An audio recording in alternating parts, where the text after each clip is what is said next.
saya Meilani Anggraini, saya dari Universitas Trilogi, Fakultas Keguruan Ilmu Pendidikan dari Prodi PGSD. Pada kesempatan kali ini, saya akan mempresentasikan mengenai sistem politik Indonesia guna memenuhi nilai UAS mata kuliah PPKN dengan dosen pengampu Ibu Febrianti. Poin-poin yang akan kita bahas mengenai sistem politik Indonesia, yang pertama, pengertian sistem politik, yang kedua, jenis-jenis sistem politik dan penjabarannya, yang ketiga, kelebihan dan kelemahan sistem politik, yang keempat, sistem politik yang diterapkan di Indonesia, yang kelima, pelaksanaan sistem politik di Indonesia, dan yang terakhir, peran pemerintah dalam menjalankan sistem politik. Yang pertama, pengertian sistem politik. Sistem politik sendiri berasal dari dua kata, yaitu sistem dan politik. Sistem sendiri memiliki arti suatu kebulatan atau keseluruhan yang kompleks dan terorganisasi. Kata politik dari bahasa Yunani yaitu polis, yang berarti negara kota.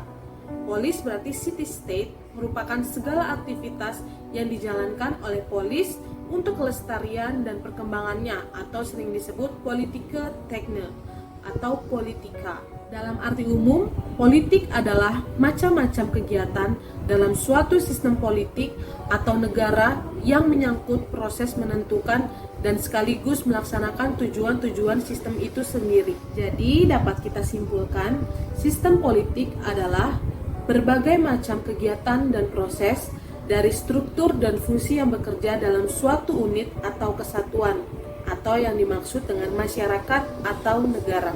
Berikutnya, jenis-jenis sistem politik. Yang pertama, sistem politik liberal. Yang kedua, sistem politik komunis. Yang ketiga, sistem politik parlementer. Yang keempat, sistem politik presidensial. Yang kelima, sistem politik otoriter atau totaliter. Yang keenam, sistem politik anarki. Yang ketujuh, sistem politik demokrasi. Dan yang terakhir, sistem politik demokrasi transisi. Yang pertama, sistem politik liberal, yaitu suatu bentuk sistem perwakilan demokrasi bekerja atas prinsip liberalisme, yaitu melindungi hak individu dengan menuangkannya pada aturan. Yang kedua, sistem politik komunis, yaitu sistem politik yang memposisikan negara sebagai pengatur dan penguasa penuh atas segala aspek kehidupan bernegara.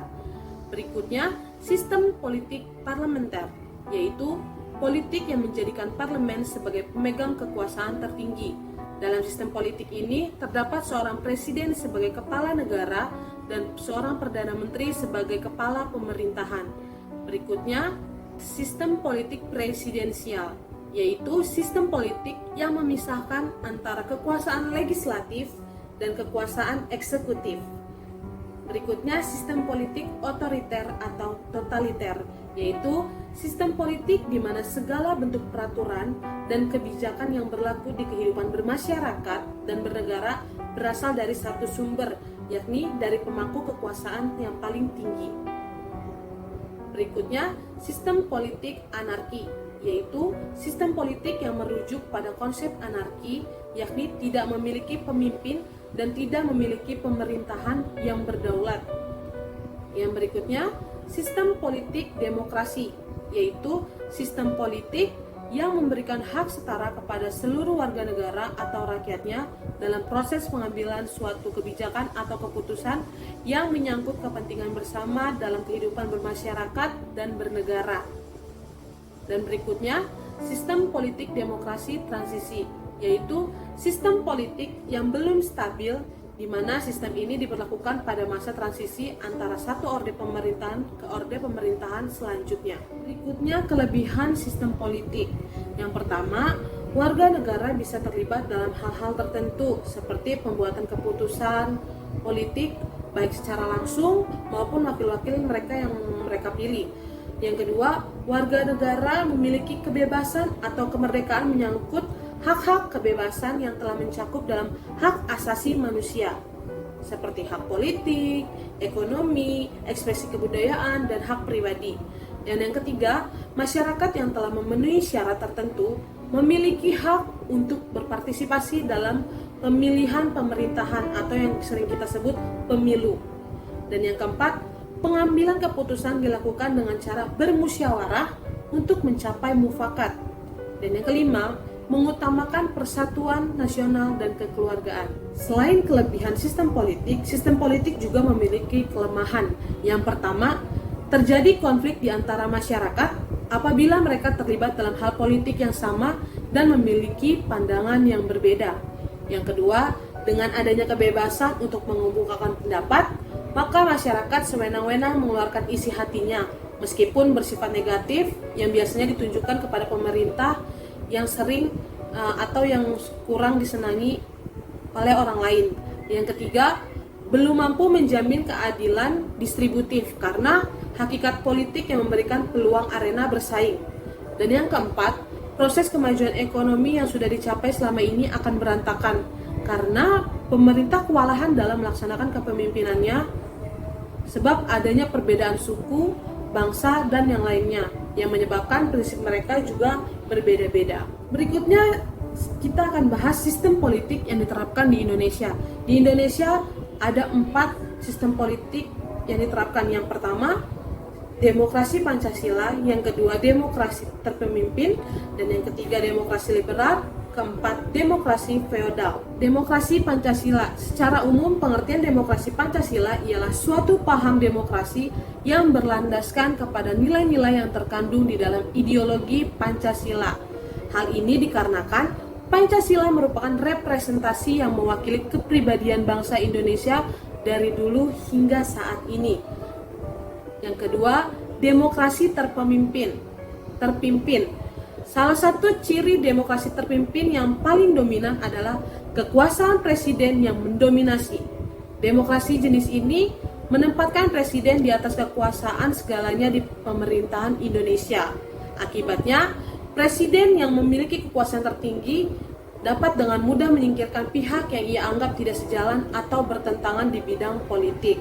Selain itu, partai politik memiliki ruang gerak yang terbatas di masa demokrasi terpimpin. Berikutnya, demokrasi liberal.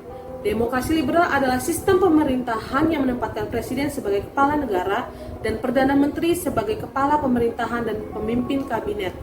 Posisi parlemen legislatif sangat kuat untuk mempengaruhi kabinet, bahkan bisa menjatuhkan kabinet melalui mosi tidak percaya. Selanjutnya, demokrasi feodal. Setiap tindakan dan keputusan yang dibuat telah melukai hati rakyat, tidak berdasarkan kepentingan rakyat, bahkan disikapi secara anarkis. Undang-undang yang dibuat cenderung mementingkan kekuasaan dan ke kelompok tertentu. Ini menunjukkan munculnya kepemimpinan yang berkarakter feodal. Ciri kepemimpinan feodal adalah semua kepentingan politik yang tidak berpihak pada rakyat. Berikutnya, pelaksanaan sistem politik di Indonesia. Di Indonesia, sistem politik yang dianut adalah sistem politik demokrasi Pancasila, yakni sistem politik yang didasarkan pada nilai-nilai luhur, prinsip, prosedur, dan kelembagaan yang demokratis. Adapun prinsip-prinsip sistem politik demokrasi di Indonesia yaitu pembagian kekuasaan eksekutif, legislatif, dan yudikatif berada pada badan yang berbeda. Yang kedua, negara berdasarkan atas hukum. Yang ketiga, pemerintah berdasarkan konstitusi. Yang keempat, jaminan terhadap kebebasan individu dalam batas-batas tertentu. Yang kelima, pemerintahan mayoritas. Yang keenam, pemilu yang bebas. Ketujuh, parpol lebih dari satu dan mampu melaksanakan fungsinya. Sistem politik Indonesia mengalami banyak perubahan setelah ada amandemen terhadap Undang-Undang Dasar 1945. Amandemen terakhir atas Undang-Undang Dasar 1945 dilakukan pada tahun 2002. Perbandingan sistem politik Indonesia sebelum amandemen dan sesudah amandemen Undang-Undang Dasar 1945.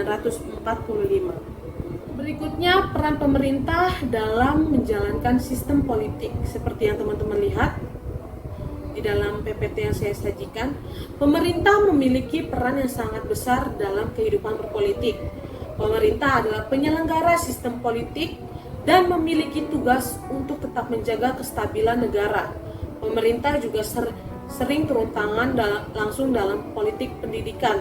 Salah satu contohnya adalah melalui beberapa pelajaran yang difungsikan untuk mengenalkan siswa kepada sistem kepolitikan negara, pemimpin negara, lagu-lagu nasional dan wajib, lagu kebangsaan negara, dan yang lainnya. Tidak jarang juga langsung melakukan sosialisasi politik melalui tindakan atau kelakuan. Kalau pemerintah melakukan sosialisasi politik, maka kita sebagai rakyat juga akan terpengaruh dengan cara pandangan pemerintah. Melalui beberapa aksi pemerintah, orientasi seseorang akan terpengaruh.